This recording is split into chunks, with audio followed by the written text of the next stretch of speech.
नमस्कार। आप देख रहे हैं सारा सुखनगर। मेरा नाम हितेंद्र भदौरिया है। आप इस चैनल पर आने वाली वीडियो को जल्द देखना चाहते हैं तो इस चैनल को सब्सक्राइब कर लीजिए। 2 तारीख को अशोकनगर जिले भर में बेमौसम बरसात, तेज हवाओं के साथ ओलावृष्टि हुई थी। इसमें करीब 100 से ज्यादा गांवों में ओलों के कारण फसलों को नुकसान हुआ था। 2 तारीख को ही जिला प्रशासन के तमाम सारे अधिकारी और राजनेता मौके पर पहुंचे थे और किसानों को ढांढस बनाया था। साथ ही सर्वे की भी बात की गई थी, मगर सुबह होते होते इस मामले में गफलत हुई और एक आदेश एसडीएम अशोकनगर के द्वारा जारी किया गया, जिसमें कुछ गांवों के नाम थे और इस आदेश को लेकर गफलत ये रही। लोगों ने ये माना कि सिर्फ इन्हीं गांवों में सर्वे होना है और जो अपेक्षाकृत कम जो है नुकसान वाले थे, ज्यादा नुकसान वाले गांवों के नाम इसमें नहीं थे। इस कारण कई किसान संगठनों से जुड़े लोगों ने इस पर आपत्ति की और सेजी तपली घटा में किसानों ने गुना अशोकनगर रोड जाम कर दिया। काफी मान मनोबल और मशक्कत के बाद किसी तरह प्रशासनिक अधिकारियों ने इस जाम को खुलवाया और भरोसा दिलाया है कि उनके सर्वे को पूरी ईमानदारी के साथ किया जाएगा। इसी गफलत को दूर करने के लिए अशोकनगर कलेक्टर सुभाष कुमार द्विवेदी आए सामने और उन्होंने कहा कि 109 गांव प्रारंभिक तौर पर इसके लिए चिन्हित किए गए हैं सर्वे के लिए, जिसमें साड़ौरा तहसील का वो इलाका जो पिलीघटा से शुरू होता है और अशोकनगर तक आते आते चंदेरी में चला जाता है, यानी एक बड़ी पट्टी जो साड़ौरा की तहसील से पिलीघटा गांव से शुरू होती है और चंदेरी तक जाती है। इस पूरी में 50-60 जो गांव है जिनमें सबसे ज्यादा नुकसान हुआ है, उसमें भी सर्वे के नाम आने के बाद किसानों को थोड़ी सी राहत मिली। मगर इसके पहले किसान संघ ने इस मामले पर गहन आपत्ति उठाई है। उनका कहना है कि पुराने उदाहरण बहुत खराब हैं और किसानों को हमेशा सर्वे के नाम पर और राहत के नाम पर छला गया है, इसलिए इस बार वो आंदोलन करेंगे और उनका ये मानना है कि बिना आंदोलन के उनके ना तो सर्वे सही होंगे और ना ही मुआवजे मिलेंगे। इस मामले में उन्होंने कहा है कि सभी किसान इस बात का ध्यान रखें कि जब भी उनका सर्वे हो तो पटवारी से उसकी एक पंचनामा की रिपोर्ट जरूर अपने पास रखें।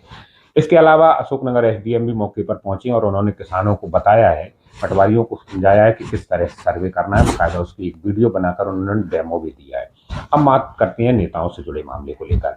तो जैसे ही इस इलाके में ओलावृष्टि की सूचना केंद्रीय मंत्री ज्योतिरादित्य सिंधिया को मिलती है और लगभग वही समय था जब उन्हें बीजेपी का उम्मीदवार गुना लोकसभा से बनाया गया था, तो उन्होंने सबसे पहले गुना, अशोकनगर और शिवपुरी तीनों जिलों के कलेक्टर और दूसरे अधिकारियों से बात की है और मुआवजे मिलने तथा राहत के नाम पर होने वाले सर्वों को बहुत जल्द करने की भी निर्देश अधिकारियों को दिए हैं। इस सब चीजों को लेकर उन्होंने सोशल मीडिया पर अपनी बात भी रखी है। इसके अलावा अशोकनगर जिले से जुड़े भी कई राजनेता किसानों को पास पहुंचे हैं, उनकी फसलों का निरीक्षण किया है। अशोकनगर विधायक हरिबाबू राय सबसे पहले क्षेत्र में पहुंचने वाले लोगों में से थे। 2 तारीख को जब ओलावृष्टि हुई थी उसके कुछ देर बाद ही देर रात तक वह गांव में रहते और लोगों के बीच पहुंचे थे तथा अधिकारियों को नुकसान के बारे में चर्चा करके बताया भी था।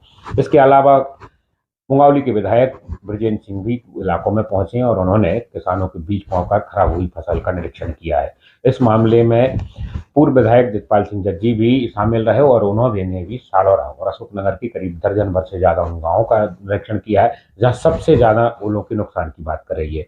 उन्होंने पिलीघटा, पहाड़ा, चारौदा, खाईखेड़ा, इसके अलावा उसके आसपास की चकचरौली, बगोलिया करके इन गांवों का भी निरीक्षण किया है और इन ही इलाकों में सबसे ज्यादा नुकसान भी बताया जा रहा है। इस पूरे प्रकरण में जो सबसे ज्यादा वायरल बयान है वो चंदेरी विधायक जगन्नाथ सिंह रघुवंशी का है। यूं तो उन्होंने कहा था कि 3 तारीख को उनका जन्मदिन है, मगर इन ओलावृष्टि से हुई किसानों के नुकसान के कारण वो इसे नहीं मना रहे हैं। मगर एक बयान उनका सोशल मीडिया पर काफी वायरल हो रहा है जिसमें खराब सर्वे या सही सर्वे न करने पर पटवारियों के साथ मारपीट करने की बात टेलीफोन पर किसी से वो कह रहे हैं।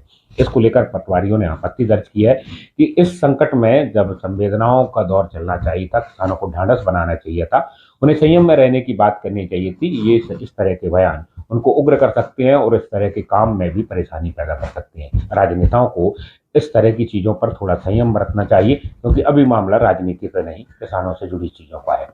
कुल मिला के लबोलुआब ये है कि चुनाव के पहले किसानों पर जो आसमानी आफत बरती है उसमें किसानों को लगता है कि पूर्व में जिस तरह से उनके अनुभव रहे हैं सर्वे को लेकर, मुआवजे को लेकर और बीमा को लेकर, वो बड़ी तकलीफ दे रहे हैं और उनको उम्मीद है कि संभवतः चुनाव के पहले जब मुख्यमंत्री मोहन यादव चंदेरी आ रहे हैं, केंद्रीय मंत्री ज्योतिरादित्य सिंधिया आ रहे हैं, तो किसानों के साथ छल नहीं होगा और राहत उस तरह से मिलेगा जितना उनको नुकसान हुई है।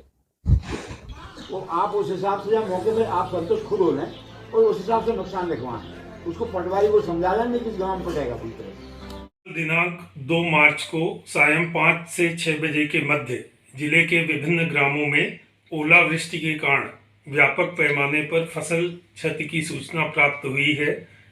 जिले के राजस्व अधिकारियों द्वारा रात्रि में ही प्रारंभिक सर्वे कर जो जानकारी प्रेषित की है, उसके अनुसार कुल जिले के 109 ग्राम ओलावृष्टि से प्रभावित हुए हैं। इनमें से तहसील साड़ूरा के 36 ग्राम, चंदेरी के 23 ग्राम, तहसील ईसागढ़ के 19 ग्राम, तहसील पिपरई के 17 ग्राम तथा तहसील अशोकनगर के 14 ग्राम प्रभावित हुए हैं। इन समस्त ग्रामों में फसल क्षति के सर्वे हेतु राजस्व, पंचायत एवं ग्रामीण विकास तथा कृषि एवं उद्यानिकी विभाग के कर्मचारियों का संयुक्त दल गठित कर आज से ही सर्वे कार्य प्रारंभ कर दिया।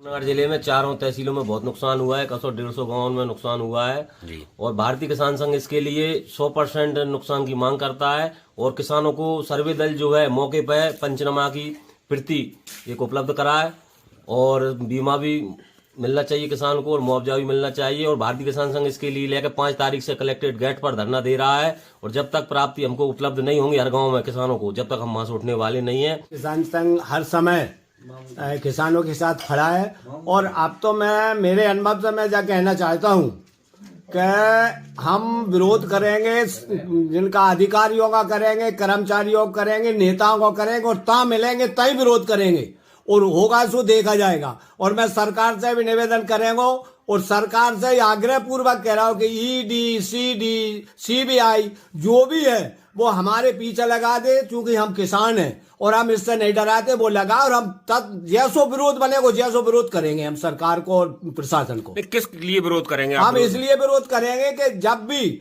होता है नुकसान, जब किसान को बीमा नहीं मिलता है, किसान को पर्याप्त मुआवजा नहीं मिलता है, समय पे नहीं देते हैं और पर्याप्त तो वहाँ सर्वे नहीं होता है, वहाँ सर्वे यहाँ कुछ ले जाते हैं और अब बैठ करके बनाते हैं। इसलिए किसान कई सालों से ठगा जा रहा है। हम इसका उग्र आंदोलन करेंगे।